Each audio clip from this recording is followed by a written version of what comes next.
Olá, seja muito bem-vinda ao nosso primeiro episódio do meu podcast Comer é Aprender. Um podcast que a gente vai falar bastante sobre a alimentação infantil e todo o desenvolvimento da criança. Hoje é nosso primeiro episódio e eu quis separar aqui um tema muito bacana que é sobre dificuldade alimentar, porque a gente não resolve a dificuldade alimentar com somente uma dieta. Se você ainda não me conhece, eu sou Isabela Caseiro, nutricionista infantil.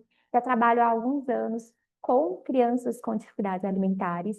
E eu também já fui uma criança que não comia bem, uma criança bem seletiva. Venci essa dificuldade alimentar, inclusive foi por causa da minha dificuldade alimentar que eu escolhi fazer nutrição e já queria trabalhar com crianças desde antes de começar a faculdade. E hoje eu trabalho aqui no consultório com crianças com dificuldades alimentares construindo esse novo hábito alimentar. E eu comecei a querer compartilhar mais conhecimentos com famílias que às vezes me acompanham por redes sociais, não tem como muitas vezes vir presencialmente ao meu consultório ou fazer uma consulta online, enfim. Então eu resolvi criar esse podcast com o objetivo de ajudar as famílias e ajudar vocês a entender um pouco mais sobre o que é a dificuldade alimentar e como tratá-la. Inclusive, esse podcast ele também nasceu do incômodo que eu tenho de ver que muitos profissionais da área da saúde que lidam com crianças também têm dificuldades em entender uma criança com dificuldade alimentar, quando intervir, quando procurar ajuda, quando encaminhar para uma nutricionista ou quando iniciar uma terapia alimentar. E nós vamos conversar aí ao longo dessa nossa jornada que o mais interessante seria, sim, em muitos casos, a gente trabalhar com a terapia alimentar para essas crianças. Mas vamos lá, vamos logo começar o nosso primeiro episódio. Estou muito animada. E hoje o nosso roteirinho aqui, eu montei um roteiro para gente, a gente vai conversar sobre dificuldade alimentar infantil, porque a gente não resolve com uma dica. E eu percebo que quando as mães têm crianças que não comem bem, se é o seu caso, se você é uma mãe que tem uma criança que não come bem, provavelmente você é aquela mãe que já tentou de tudo, ou de tudo que você sabe, certo? Então, eu percebo aqui no consultório que muitas mães insistem, tentam fazer barganha, se você comer isso, você ganha aquilo. Inclusive, eu vivi isso na minha infância. É, obrigam a comer. Algumas mães punem essa criança também por não ter comido, por não ter conseguido comer, ou substituem a refeição pelo alimento que a criança gosta, para ela não ficar com fome. Enfim, a gente faz muitas coisas, né? Eu sou mãe também, minha filha hoje tem 8 anos. E nós, como mães, a gente faz de tudo realmente para que a criança ela consiga resolver aquela dificuldade que ela está enfrentando naquele momento, e com a alimentação não seria diferente. Só que talvez você já tenha tentado tudo isso e isso não funcionou de uma forma duradoura, porque, na verdade, não foi feito de uma forma estratégica e que conduza, de fato, o seu filho, a sua filha, para um caminho que ele vai comer bem. A gente faz essas estratégias, vamos chamar assim, entre aspas, porque foi o que a gente aprendeu. A gente não aprendeu a comer. A gente aprende que comer é uma coisa automática, que a criança tem obrigação para comer. E a nossa geração é uma das primeiras aqui a entender de fato. Comer é aprendido, comer vai muito além de pôr a comida no prato, mastigar e engolir. Então, essas atitudes que a gente tem na expectativa de ajudar a criança a comer, na verdade, a gente só está reproduzindo o comportamento dos nossos pais, dos nossos avós, num período que não se falava sobre dificuldades alimentares como se fala hoje. E a dificuldade alimentar, ela já existe, já há registros de crianças com dificuldades alimentares desde a Grécia Antiga, desde antes de Cristo. Então, é, isso não é um problema só de hoje, isso é um problema de muitos anos, centenas de anos atrás, e que não era falado porque isso era visto como vergonha. De algum tempo para cá, é que de fato a gente começou a olhar para a dificuldade alimentar da criança com um olhar mais integrado, começou a querer entender um pouco mais e a parar de enxergar que isso é normal, que não, porque não é, né? Então, o que acontece? Depois de entender esse processo, que não é só você que está passando por isso, que existem muitas crianças no mundo inteiro, desde antes de Cristo, há centenas de anos, também vivendo isso e famílias passando por esses desafios, fica mais fácil de entender o porquê essas estratégias isoladas não funcionam. Porque ela não constrói, de fato, um caminho, uma construção para levar essa criança a comer bem. Ela simplesmente tapa o sol com a peneira, vamos chamar assim, enxugar gelo. Não vai adiantar, talvez funcione pontualmente, né? Aquela história de, vou esconder uma verdura, um legume no meio do bolinho que meu filho gosta, no meio do omelete, no meio da sopinha. Talvez isso funcione por algum tempo, mas logo, passando pouco tempo, isso vai deixar de funcionar. E muitas vezes seu filho vai tender a recusar mais ou a deixar de comer aquilo que ele já comia antes.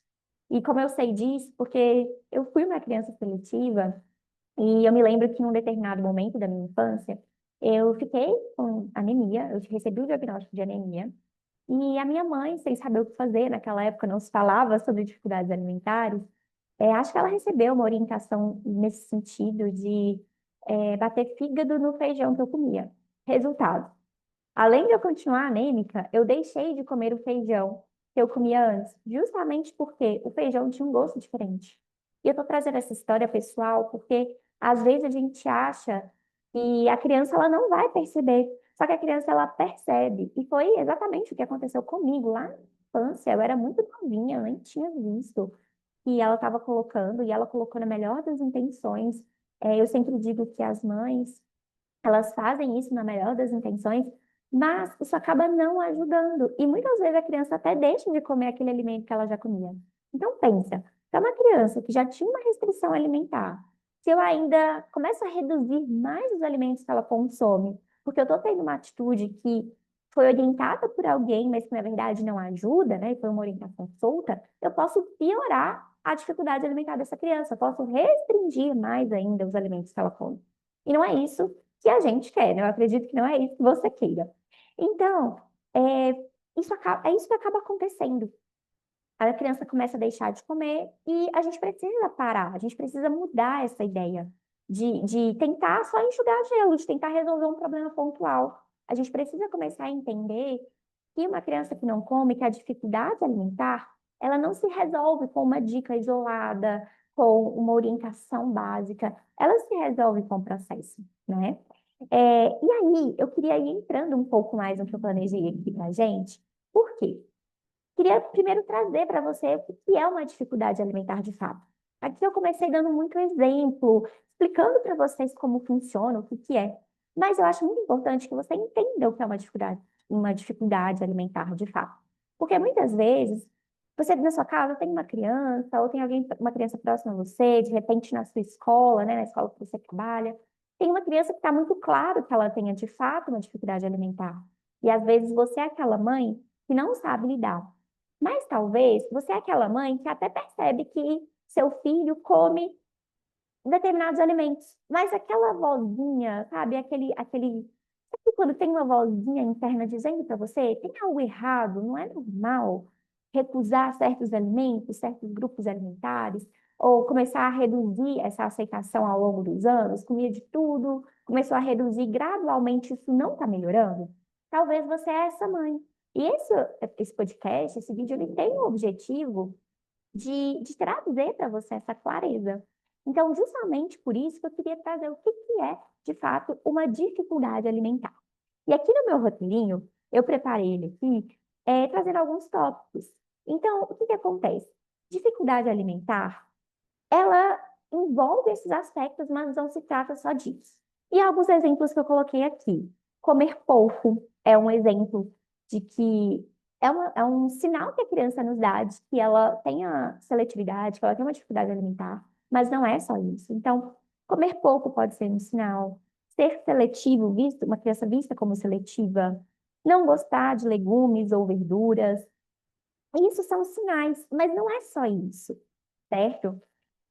Quando a gente fala dessa dificuldade alimentar, é, a gente vai muito além. Então, aqui eu coloquei que o comer, todo o processo de alimentação, ele envolve uma relação emocional que essa criança tem com a comida. Ou seja, a criança ela tem que se sentir segura, confiante, ela de fato estará aberta a comer.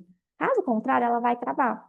E um exemplo para ficar muito claro para vocês é o seguinte: os alimentos preferidos da criança e os seus também, geralmente são aqueles que estão associados a momentos muito legais que você viveu com você mesmo, com a sua família, é, a momentos e ambientes que trazem prazer. Vou dar um exemplo do chocolate. Muitas crianças gostam de chocolate, gostam de brigadeiro, e isso está associado a momentos legais também. Então, um dos aspectos aqui é essa relação emocional que a criança tem com a comida. Mas a gente também tem que pensar que crianças que tiveram experiências negativas com a comida anteriores também apresentam dificuldades alimentares. E aqui, eu vou trazer um exemplo, assim, que é muito frequente no consultório: crianças que comem e passam mal depois de comer algum determinado alimento, ou comem e passam mal frequentemente, ou até mesmo comem e passam mal e a família ainda tem uma reação mais exagerada, vamos chamar assim. Então, essa criança começa a registrar que comer é ruim. Já que comer é ruim, para que eu vou comer? Né? Então, uma forma de defesa que essa criança tem é não comer. A gente também pode trazer aqui questões sensoriais. O que é isso? É aquela criança e ela tem nojo de ficar com a mão suja. Ela não gosta de pegar em nada de comida, tudo tem que ter um guardanapo, toda hora ela tem que limpar as mãos. E a gente muitas vezes estende isso para uma criança que não consegue brincar com aqueles slimes, uma criança que tem dificuldade de pisar em grama, em areia, que não gosta de sujeira, que tem que estar tudo sempre muito limpo, tá? E eu era uma criança muito limpinha também na minha infância.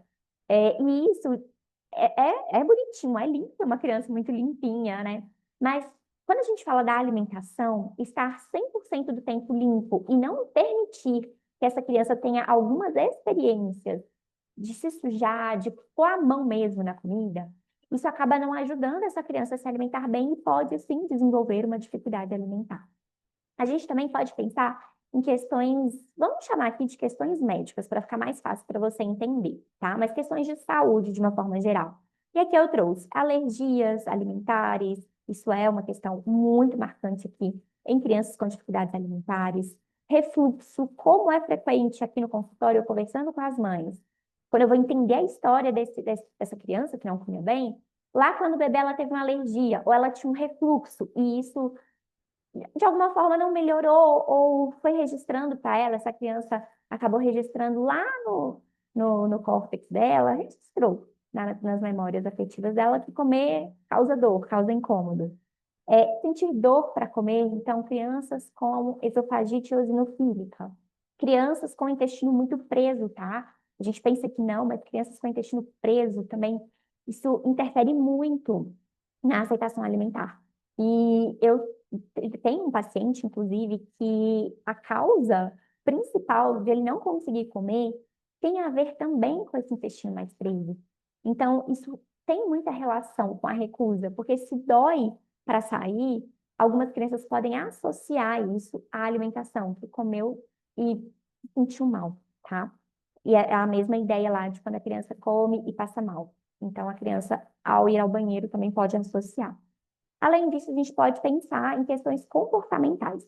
E eu gosto de abrir um parênteses aqui, porque questões comportamentais, elas são vistas como a causa de boa parte das crianças que têm alguma questão com o corpinho delas, que não está tolerando a comida e que ainda não foi visto.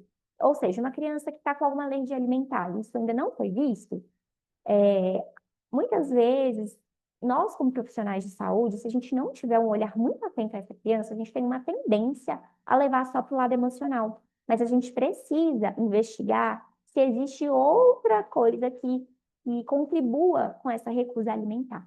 Então, questões comportamentais, elas se relacionam sim, e aparecem nas causas de dificuldades, porque a criança, registra que comer é ruim e vai deixar de comer. Isso é um comportamento. Mas esse comportamento é motivado pelo quê? Qual que é a causa desse comportamento? Quando a gente investiga a causa desse comportamento, a grande parte das crianças tem alguma outra questão relacionada ao corpinho delas, relacionada a algum episódio específico que ela viveu, ou a alguma questão mesmo de má formação, de alergia, alguma questão nutricional, médica, que acaba impedindo essa criança de comer bem. E o comportamento ele vem como um reflexo dessa causa mais profunda, certo? E até mesmo questões do próprio desenvolvimento da criança. Então, por exemplo, crianças com TDAH ou TEA, essas crianças, elas tendem a ser mais, as crianças com TDAH, elas tendem a ser muito ansiosas. E essa ansiedade, ela acaba impactando essa aceitação alimentar. Algumas comem até além do que deveria. E isso também precisa ser trabalhado. Não é porque a criança, de repente, está acima do peso, que ela come super bem, não. Muitas vezes, essa criança que está acima do peso, ela tem TDAH associado, e a ansiedade está presente ali, e isso influencia na aceitação alimentar dela. Então, a gente precisa olhar para isso com muito carinho. É uma questão de desenvolvimento dessa criança. Outra questão, crianças com TEA, que às vezes têm algum atraso no desenvolvimento, que não conseguem interagir com as texturas, isso tem a ver com o desenvolvimento.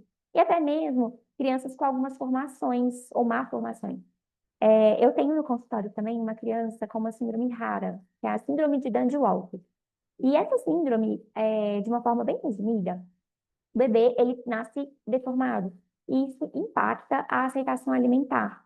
Então, essa criança, ela demorou um pouco mais para conseguir aprender a comer, justamente porque, como é uma má formação lá no cerebelo, o cerebelo ele impacta equilíbrio, ele impacta o próprio desenvolvimento, motor dessa criança.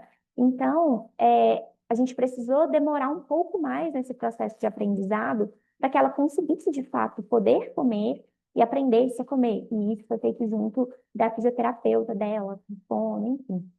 Então, aqui é para trazer um exemplo para vocês de que esse desenvolvimento ele impacta também as próprias crianças que têm torcicolo congênito. Então, a gente precisa ficar muito de olho também nisso, porque dependendo do nível desse torcicolo, a gente também vai ter uma atenção especial lá no momento da introdução alimentar. E se isso não for observado com muito carinho, vai impactar também na aceitação alimentar. Então, aqui eu acredito que você já está começando a entender que comer não é culpa dos pais, né? Se a criança não come bem. Não é culpa dos pais. Pode ser que exista algo muito além de um comportamento ruim ou de uma criança chata para comer, como ainda, infelizmente, é visto por muita gente. Não é que a criança é chata, é manhosa para comer. Existe uma causa para isso acontecer, né? E é isso que eu quis trazer aqui sobre a dificuldade alimentar. O que que é essa dificuldade? Por que que ela acontece, certo? Então, antes de a gente olhar para o prato, antes de a gente olhar para aquele prato da criança que tem que estar super colorido, a gente precisa esquecer do prato e olhar para a criança. Se essa criança não come, o não comer é um sintoma de algo mais profundo que está acontecendo. E aí eu preciso olhar para isso. Preciso olhar com carinho e atenção e entender o que está por trás. E isso a gente consegue com a ajuda profissional. É, e muitas vezes também, eu acho legal fazer aqui, que a criança, ela associa o comer com alguma emoção negativa também.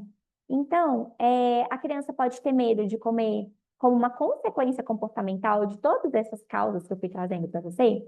A criança, ela pode ter medo para comer, ela pode sentir dor para comer, ela pode se sentir pressionada ainda mais, e isso é muito comum no consultório, se ela tem algum dos pais, alguém da família que fala muito sobre alimentação, comer saudável, e que tem que comer saudável. Isso, para a gente adulta, a gente acha muitas vezes até bacana entender um pouquinho mais sobre alimentação.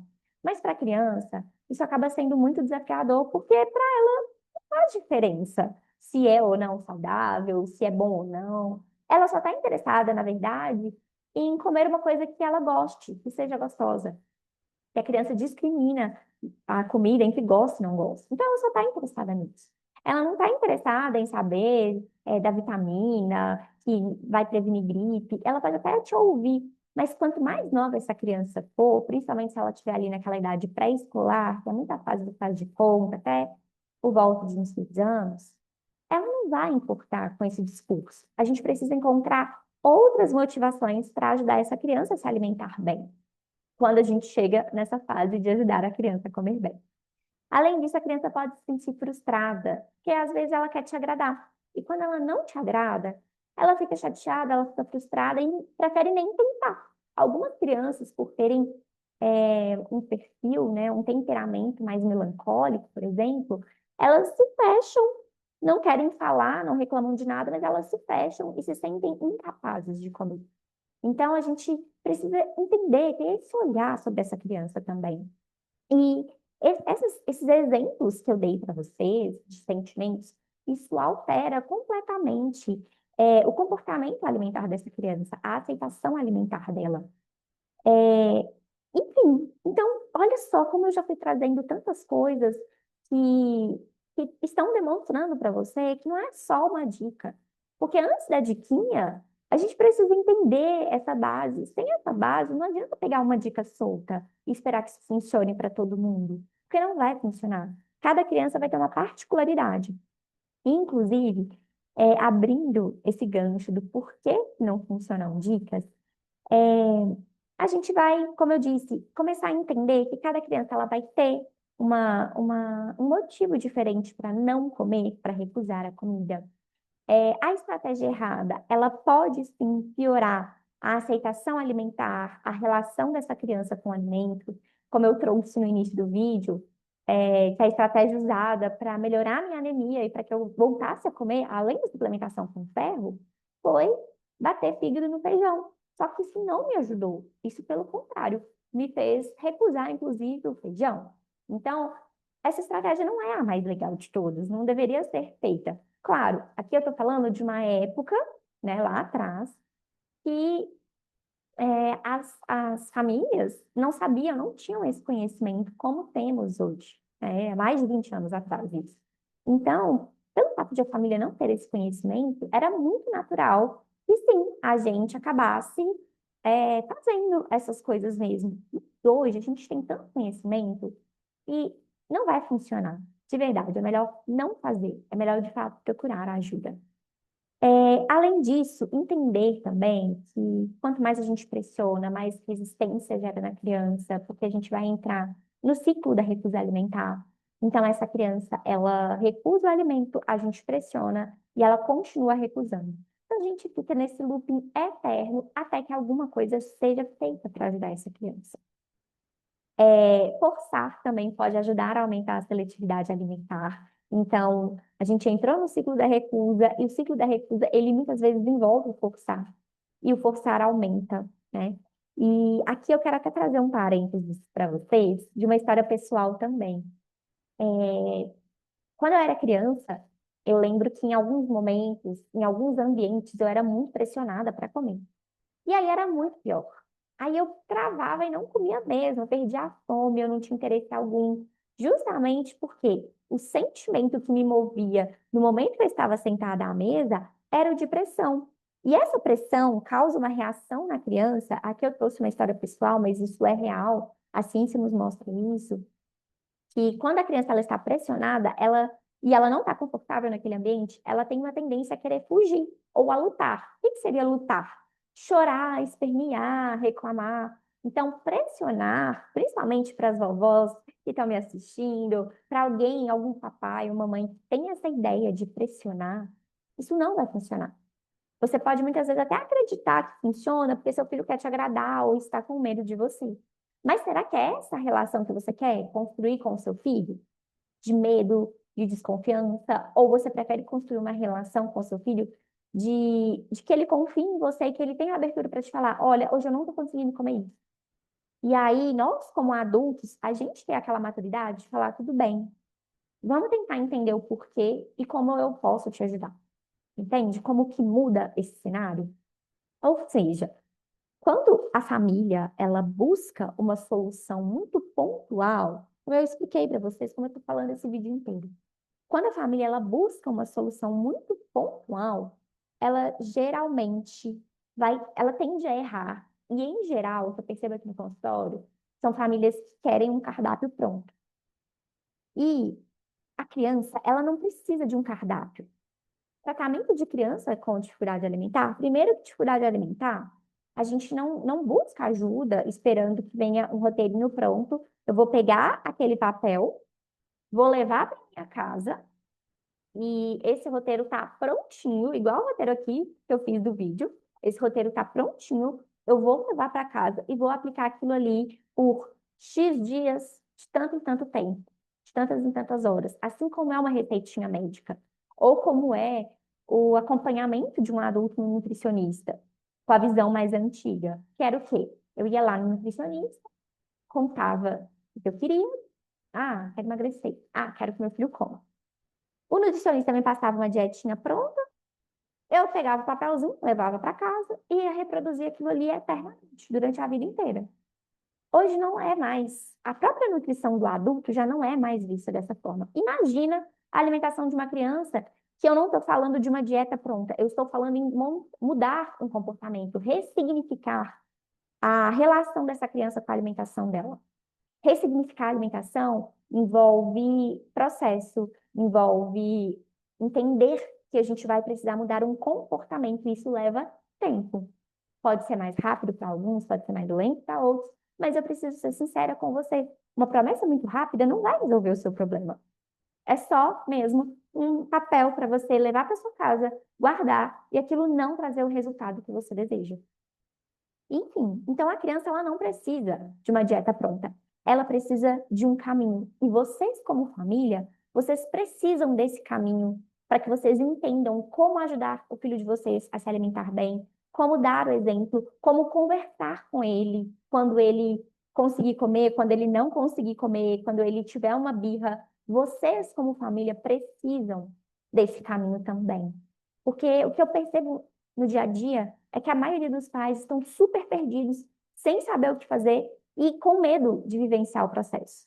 O processo, muitas vezes, ele não é cheio de vitórias, super, uau, estou conseguindo tudo, mas ele é um processo gradual, que vai ter, sim, seus altos e baixos, como qualquer processo na vida, mas que é um curto espaço de tempo comparado ao benefício que seu filho vai ter e comparado a uma vida inteira. O que são, talvez, 2 anos de acompanhamento, de processo para ajudar o seu filho a comer e ele se desenvolver bem, ele ganhar peso de forma adequada, ele ter os nutrientes adequados para ele, comparado a uma vida inteira, comparado a uma infância que, quando essa criança ela é bem alimentada, ela tem os nutrientes necessários, ela se desenvolve bem, ela vai bem na escola. O que são 2 anos? E eu enxergo que 2 anos para uma vida inteira, para uma infância, né? Aquela frase, a infância é o chão que a gente pisa durante toda a vida. Eu acho que é isso, assim, a frase. Eu agora não me lembro quem falou isso, mas a infância é o chão que a gente pisa. O que é uma infância com um chão, com um bom alicerce, comparado a uma vida inteira de saúde, de tranquilidade? Então, pensa, vale a pena o processo. A meu ver, vale muito a pena. E, enfim, esse processo é entender o caminho a seguir. Não é só sobre o que oferecer, quando come, onde oferecer, mas esse caminho. O que que eu vou fazer quando meu filho falar que não quer comer? Qual é o momento que eu vou inserir o alimento mais crocante, o alimento mais molinho, o alimento pastosinho? Você já parou para pensar nisso? É isso que a gente faz durante o processo. Porque é nessa construção, nessa ressignificação da alimentação, é que essa criança ela vai conseguir, de fato, ser capaz de conseguir ou voltar a comer bem ou comer bem de verdade. E você ter aquela tranquilidade de poder sair de casa, sem precisar pensar numa marmitinha para o seu filho comer, porque ele já está aprendendo. Pois bem, e aí, já pegando o gancho, né, que eu já estou falando muito aqui sobre processo, como é que funciona esse processo, né? E aqui eu vou falar de uma forma bem geral dos objetivos do processo, por quê? Para cada criança vai funcionar de uma forma, e cada profissional, né, que vai trabalhar, por exemplo, com a terapia alimentar, que é o que a gente vê como mais orientado, mais indicado para crianças com dificuldades trabalharem. Isso vai depender do profissional que você levar do seu filho. Mas como é que funciona de uma forma geral? Quais são os objetivos desse processo terapêutico? Então, aqui eu quis resumir o que que eu gosto de fazer, o que que eu vejo que é mais orientado na ciência a fazer atualmente, para trazer para vocês. Então, a primeira etapa, essa criança ela precisa se sentir segura, ela precisa se sentir competente, confiante para fazer isso. Então, se ela não estiver confortável, vai ser muito difícil para ela olhar para um alimento, quiçá comer. O prato, o momento de comer, ele não começa na hora que a comida está lá no prato, eu ponho o alimento na boca. Ele começa antes, na motivação. Então, ela precisa estar confortável, sem pressão para comer, sem ameaças para comer. Ai, você tem que comer, senão você vai apanhar, senão você vai ficar de castigo. A gente já vai mudar esse vocabulário e deixar isso lá, porque isso não ajuda a criança a comer. Pelo contrário, cria mais resistência. E sem aquela obrigação. Ah, mas eu fiz é, tal e tal alimento e você tem a obrigação de comer de tudo. Isso também já caiu por terra. Hoje a gente vê que a criança ela não tem obrigação de comer de tudo que você fez. Antes disso, a gente precisa trabalhar a aceitação, a visão que essa criança tem sobre a alimentação, o conforto dela. Só então a gente começa a melhorar a alimentação. E aí eu tenho uma frase que eu gosto muito de falar com as famílias que estão passando por esse processo, que é o quê? Primeiro insere, depois melhora. Então, primeiro a gente vai inserir o alimento da forma como essa criança aceita. Depois, tiver inserido, a gente vai melhorando, a gente vai evoluindo textura, qualidade nutricional, vai melhorando tudo isso daí, certo? Então, primeiro a gente insere esse alimento para depois a gente ir melhorando. Depois, a gente vai para a etapa 2, que é o que? A interação. Depois que essa criança está segura, ela precisa interagir com esse alimento. E o que seria essa interação? Olhar esse alimento é um tipo de interação. Tocar nesse alimento é um outro tipo de interação. Cheirar, preparar uma receitinha, participar das compras, participar do preparo da receita. Tudo isso, percebe que ainda não é o comer? Ainda não é comer, e eu vejo que as mães ficam super ansiosas. Às vezes, a criança ela já faz tudo isso, mas a mãe está tão focada no comer que põe muitas vezes o processo todo a perder. Ah, mas ele não come, ele só olha, ele só faz a receita, ele não come. Nossa, que ótimo que seu filho está fazendo isso. Por quê? Se nem isso ele fizesse, como é que eu quero chegar no comer? É como subir uma escada. É mais fácil subir degrau por degrau ou subir 6 degraus de uma vez, com um passo só. Possivelmente, 6 degraus de uma vez, você não vai nem ter perna para alcançar. No máximo, de 2 em 2, que dirá 6 de uma vez. Você não vai conseguir isso.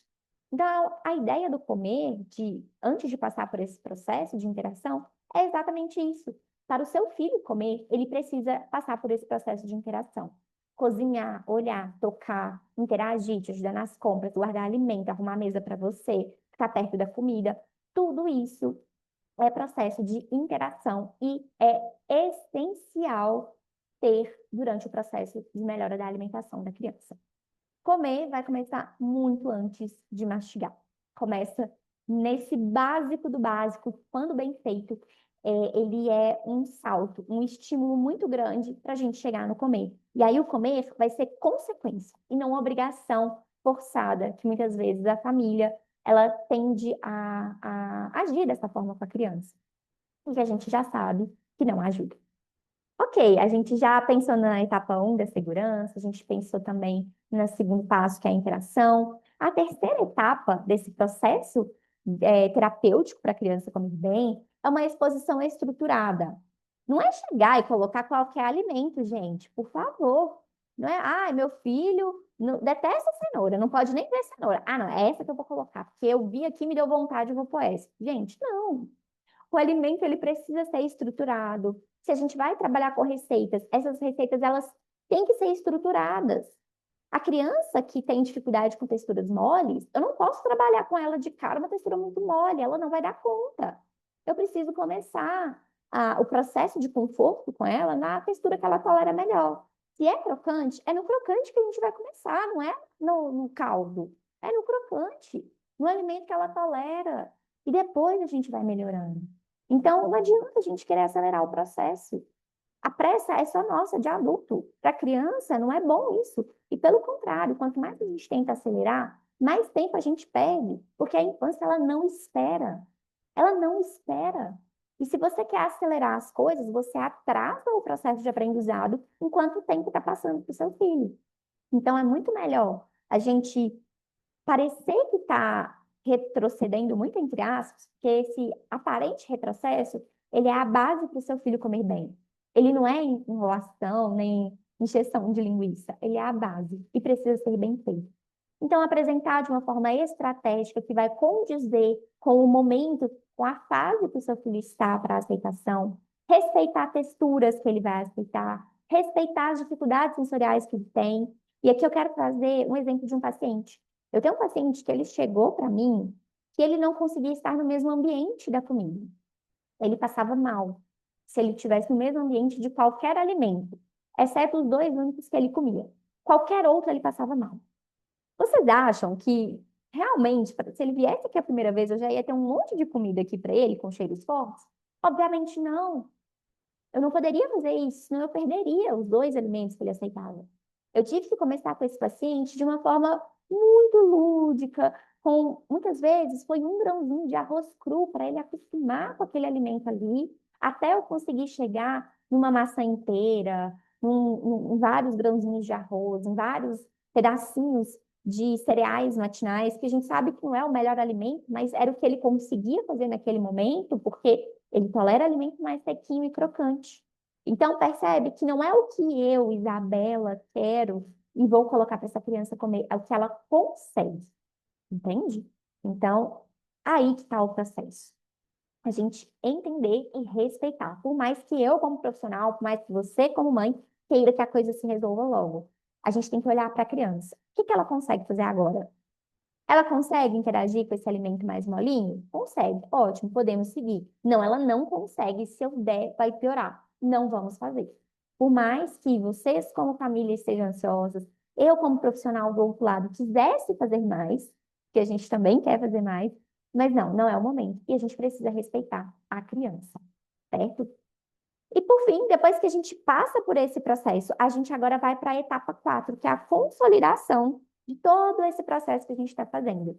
Então, a gente precisa trazer essa parte prática da terapia alimentar, da interação com o alimento, para algo que a família possa fazer em casa, no dia a dia dela.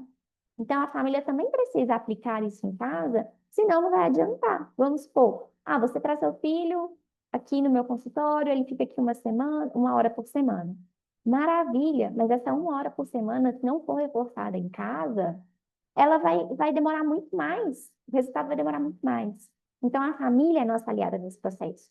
E a família ter atividades para fazer em casa, a escola também pode ser nossa parceira nesse momento. Então, a família e a escola também participarem desse processo. E até mesmo ambientes sociais. Como agir nos ambientes sociais? Eu quero almoçar no restaurante com meu filho e ele não come bem. Será que existe alguma opção lá no restaurante que eu possa já colocar no prato do meu filho? Será que é o momento de eu colocar outros alimentos? Ou não, é o momento de trazer mais previsibilidade. Isso vai depender de como a criança é. Se é uma criança que lida muito bem em novos ambientes são motivadores para ela aceitar novos alimentos, ótimo, coloque.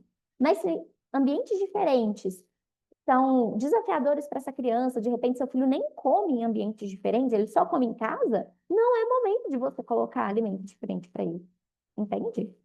E isso a gente precisa ir trabalhando, a gente precisa ir compreendendo antes de querer colocar um monte de atividades para a criança fazer que não vão ajudá-la. Além disso, é, a ideia de cada sessão desse processo terapêutico não é fazer a criança comer. A gente tem sim, como um dos objetivos finais, ajudar a criança a comer, mas a ideia não é só comer. É trabalhar primeiro essas interações, esse contato com o alimento, para que isso tão natural que a criança ela coma de uma forma muito tranquila, sem que você precise obrigar, estimular, falar, come. Não, ela vai fazer isso de uma forma muito natural, tá? E quando a gente percebe aqui no setting terapêutico, ela faz de uma forma muito natural. Eu muitas vezes nem preciso falar com a criança, porque ela já faz de uma forma muito automática. E aí é importante a gente entender que ressignificar a alimentação da criança é ressignificar não só para um período pontual, mas para a vida toda. Por isso que eu falo que esse processo terapêutico de ajudar a criança a comer bem, ele não vai refletir só agora, ele reflete para a vida toda. Porque é nesse processo que a gente consegue criar novos hábitos alimentares, manter esses hábitos para que essa criança ela leve durante toda a vida. E como a infância é o chão que a gente pisa, se a gente faz isso na infância, e quanto mais cedo a gente fizer isso, melhor, certo? E aí a gente também tem aqui o papel da família. Eu já comecei a trazer para você que a família ela nos ajuda muito, né? Porque não adianta só levar na terapia, ficar 1 hora e pronto. Na verdade, o papel da família, ele é muito importante em todo esse processo terapêutico, em todo o período de a criança aprender a comer bem. Porque a mudança de hábito alimentar da família é essencial para esse processo. Às vezes a família come bem, mas às vezes a família não come bem. Às vezes a família até come bem, mas não sabe muito o que colocar. Então, quando a gente começa a trabalhar a mudança de hábito da família, isso fica muito mais fácil para ela seguir, tá? E para a criança conseguir modificar a melhora a alimentação dela. O ambiente sem pressão. Então, é muito comum, eu vejo aqui no consultório, muitos pais pressionam muito a criança para comer. Tem que comer, tem que comer, tem que comer. Os homens tendem a ser mais práticos, e aí eles muitas vezes tendem a não entender os motivos que levam a criança a não comer bem, não é mesmo? Mas, quando a gente começa a trabalhar essa mudança de visão desses pais, ao invés de pressionar, respeitar a dificuldade, a gente percebe que a tendência é que essa criança consiga quebrar, vencer esses medos que ela tem para comer. Além disso, o exemplo da família ele é muito importante. Então, se a família não come bem, não adianta querer fazer tudo diferente para a criança. Uma hora ela vai reproduzir esse comportamento. E aqui eu tenho uma história muito legal para contar de uma criança que eu atendi por muitos anos. E ele chegou querendo mudar a alimentação dele. E a família comia relativamente bem. Eles ainda comiam muito fast food, mas comiam salada.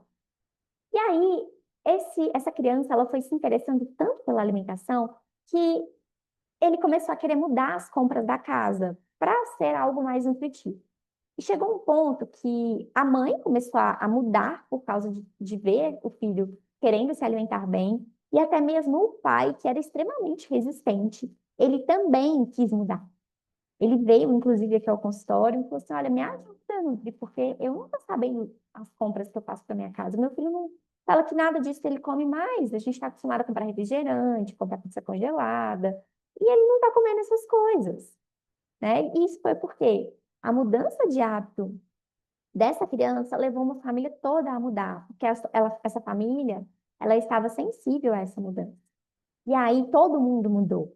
Mas já aconteceu o contrário também, de mães na introdução alimentar terem me procurado e falado: nossa, eu quero mudar meus hábitos, eu quero fazer diferente com a minha filha.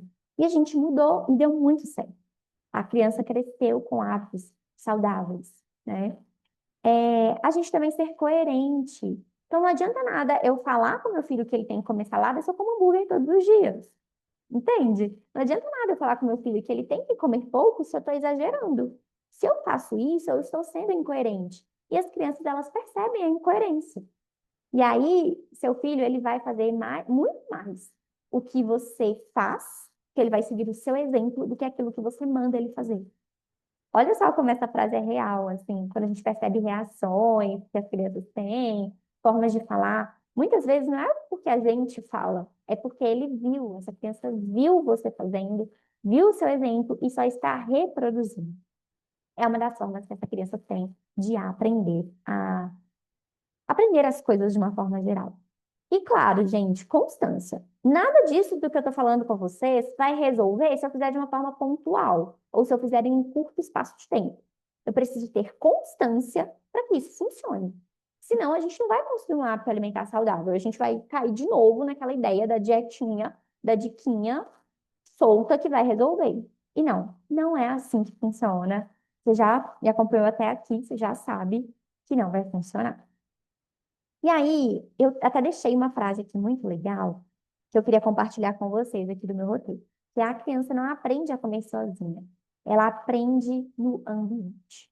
E essa frase é muito verdadeira, por todos esses motivos que eu já trouxe para vocês até aqui. E aí, né, você deve estar pensando: e o resultado, né? Eu quero tanto o resultado. O resultado, ele precisa, né, esse trabalho precisa ser contínuo para que o resultado duradouro ele permaneça, ele seja de fato para a vida toda. Mas para isso é preciso que a família ela tenha constância, ou seja, continue o processo de acompanhamento, não pare no meio do caminho, que a gente vá ajustando as estratégias, as condutas ao longo desse processo, porque Uma criança que chegou agora para começar uma terapia alimentar é diferente daquela criança que já está há 2, 3 anos. A criança que está há 2 anos ou há um ano, ela já viveu muito mais experiências com alimento do que a que acabou de chegar. E eu preciso ajustar a estratégia a isso. Não adianta nada, aquela ideia. Pega a dietinha e quer seguir o resto da vida. Não é assim. Precisa se ajustar à necessidade real dessa criança. É preciso ter paciência, porque esse processo sem paciência não funciona. É um processo que exige resiliência. Sim, eu não posso mentir para vocês. Exige resiliência. Nem todos os dias seu filho vai comer super bem, isso faz parte. Tem dias que ele não dorme bem, tem dias que ele está passando mal. Mas o mais importante é a média. Como é que está sendo a média? Está evoluindo de fato, ainda que seja um pouquinho? Então, é isso, é parte do processo. E a gente precisa, claro, de orientação profissional. Não adianta nada vocês verem esse vídeo aqui e querer reproduzir tudo que eu trouxe aqui para o filho de vocês, porque somente o profissional capacitado em lidar com crianças com dificuldades alimentares é que vai saber te ajudar a levar esse processo. Se você vê um vídeo na internet e espera que ele resolva por si só, não vai resolver. Eu preciso ser honesta com você. Esse vídeo ele tem o intuito de te informar, de trazer mais clareza para você. Mas ele sozinho não soluciona um problema alimentar que talvez há anos o seu filho já tem. Entende? Então, eu queria trazer uma reflexão para vocês, para a gente já ir entrando no final do nosso vídeo. O que vale mais para você? Tentar resolver rápido e você se frustrar nesse processo, porque não vai vir esse resultado absurdamente rápido, ou resolver de forma duradoura. Por mais que demore um pouquinho mais, mas que você tenha um resultado para levar para a vida toda. O que vale mais para você? Eu queria deixar essa reflexão com você. E aí, queria trazer também mais alguns elementos, que esse processo ele pode até levar algum tempo.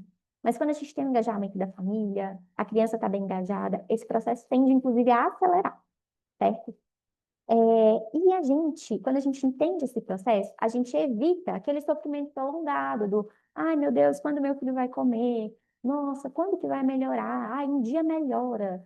Vai acontecer um milagre aqui. Não vai acontecer um milagre se a gente não intervir, se a gente não agir, entende?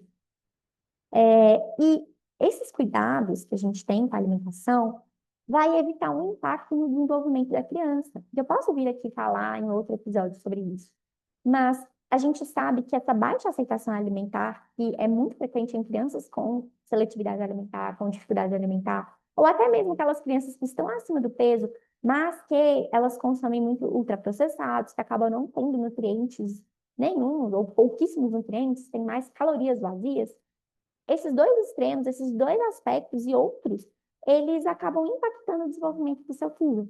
Então, uma deficiência nutricional que, se não for bem corrigida, impacta o desenvolvimento do seu filho, o crescimento dele, é, impacta os resultados na escola, o desenvolvimento escolar, o desenvolvimento neuropsicomotor, porque a alimentação, a nutrição dessa criança é a base para tudo isso funcionar. Seu filho precisa de uma boa alimentação para ele conseguir prestar atenção na matéria da escola. Se eu mando para o meu filho todos os dias um pacotinho de batata cheio de sódio e uma caixinha de suco também cheia de açúcar, eu não estou dando nutriente nenhum para o meu filho. Eu estou simplesmente fazendo um pico de glicose que vai deixar eufórico nos primeiros momentos e daí a pouco a energia do seu filho vai cair. E aí ele vai ficar com sono na escola, ele vai ficar cansado, frustrado, entende? Então, eu preciso olhar para essa qualidade nutricional para que o desenvolvimento da criança seja o melhor possível, não é mesmo? E esse cuidado, essa atenção, além de tudo, ainda evita estresse familiar, porque a gente frequentemente escuta comentários indesejados das pessoas, de que, seu filho é chato para comer, né? Mas faz isso para resolver. Nossa, mas e o peso? Nossa, mas está tão magrinho. Quantas vezes a gente não escuta isso, não é mesmo? Se a gente pode modificar, se a gente pode mudar esse cenário, por que não? E aí, para a gente ir finalizando o nosso vídeo, eu queria trazer para você aqui alguns pontos importantes. Que é, se você percebe que seu filho ou que alguma criança próxima a você apresenta esses sinais de dificuldades alimentares, não espera agravar. Não espera a situação ficar péssima para você procurar ajuda. A ciência já nos mostra que quanto mais cedo a gente procurar ajuda, melhor é para essa criança. Mais rápido ela tende a melhorar. Mais rápido ela tende a vencer essa dificuldade alimentar. E aí, quanto mais cedo você procurar essa ajuda, o processo se torna mais leve, mais tranquilo e muitas vezes, quando a família está bem engajada, mais rápido, mais breve também. Combinado? Espero que você tenha gostado desse vídeo, desse episódio do nosso podcast. E queria te convidar a se inscrever no canal se você ainda não é inscrito, porque aqui eu compartilho muitos conteúdos sobre alimentação infantil. Esse podcast, por exemplo, ele vai ter conteúdos semanais, completos, sobre alimentação infantil. Se esse vídeo fez sentido para você, também compartilha com outras mães, e para que elas aprendam assim como você está aqui aprendendo e entendam como agir, o que que é uma dificuldade alimentar e que dificuldade alimentar não se resolve com a diquinha solta. E se você sente que precisa de orientação, que precisa de apoio, você pode entrar em contato comigo através de uma das minhas redes sociais, para que a gente possa conversar e você, de repente, iniciar todo o processo alimentar de melhora da alimentação do seu filho. Vai ser um prazer receber você. Vou ficando por aqui e a gente se vê num próximo episódio. Até breve.